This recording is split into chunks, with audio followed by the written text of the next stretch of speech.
안녕하십니까, 권호성 세무사입니다. 이번 시간에는 위탁 판매에 대해서 중요한 포인트 간단하게 설명을 해보도록 하겠습니다. 첫 번째, 매출 인식 구조. 결제된 총액을 전부 매출로 인식을 해야 됩니다. 보통은 스마트 스토어나 쿠팡 이런 플랫폼에 입점을 해서 거기서 이제 위탁 판매를 많이 진행을 하실 텐데, 그때 이제 결제되는 금액이 전부 매출에 해당됩니다. 쿠폰 같은 경우에는 스마트 스토어나 쿠팡에서 직접적으로 할인을 해주는 경우에는 그 할인 받은 금액만큼 매출에 포함을 시켜야 되며, 판매자가 직접 할인율을 설정하고 거기에 대해서 이제 할인을 적용하여 판매를 하는 경우에는 할인돼서 최종적으로 결제되는 금액만 매출에 해당됩니다. 그리고 두 번째로는 통신 판매업 신고 면제 가능 여부입니다. 직전 연도 통신 판매 거래 횟수가 50회 미만이거나 아니면 간이과세자이거나 이 둘 중 하나만 해당해도 통신 판매업 신고를 하지 않을 수 있습니다. 스마트 스토어, 쿠팡 등 각종 플랫폼 정책에 따라 통신 판매업 신고를 요청하는 곳들이 있으니 그런 곳들은 한번 잘 체크를 해보셔야 될 것 같고, 그리고 마지막으로 과세 상품 그리고 면세 상품 이 두 가지를 한꺼번에 다루신다고 하시면 과세 매출은 얼마인지 면세 매출은 얼마인지 따로 구분을 해서 관리를 해 두셔야 됩니다. 1월달이나 7월달에 부가세 신고를 해야 될 텐데, 이 부가세 신고를 할 때 과세 품목에는 부가세가 붙고 면세 품목에는 부가세가 붙지 않습니다. 그렇기 때문에 이 두 개를 구분을 지어 두셔야 제대로 된 부가세를 계산할 수 있습니다. 예를 들어서 과세 품목 1,500만원 그리고 면세 품목 500만원 이렇게 매출이 발생했다고 가정을 하겠습니다. 과세 품목 1,500에 대한 부가세 10%는 150만원이겠죠.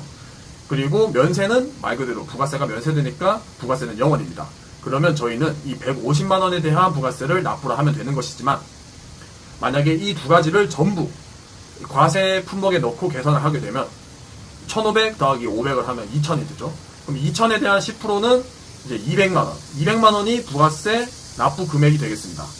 아까 구분해서 계산했을 때는 150만원이 나왔지만 구분하지 않고 한꺼번에 다 과세로 몰아넣고 계산하게 되면 50만원이 더 늘어난 200만원을 납부를 하셔야 됩니다. 금액이 크지 않기 때문에 50만원밖에 차이가 안 나지만, 여기서 공이 하나 더 붙게 되면 500만원 차이가 나겠죠. 여기서 규모가 점점 더 커질수록 그 차이는 점점 더 커지고 저희가 불필요하게 부담해야 되는 부가세도 그만큼 커지게 됩니다. 반대로 이 1,500만원을 전부 면세 품목에 넣고 계산을 하게 되면 원래는 150만원을 납부를 해야 되지만 면세 2,000만원에 해당돼서 0원을 신고하고 0원만큼 납부를 하겠죠. 그러면 국세청이나 세무서 입장에서는 이 전산 데이터를 보니까 1,500만원만큼 과세 매출이 잡혀 있는데 왜 당신은 부가세를 납부하지 않았느냐, 부가세 신고할 때 납부 금액을 왜 0원으로 신고를 했느냐, 이렇게 해명 요청이 들어오겠죠. 그렇게 되면 그때 가서 제대로 신고를 하면 또 가산세가 추가로 발생하게 됩니다.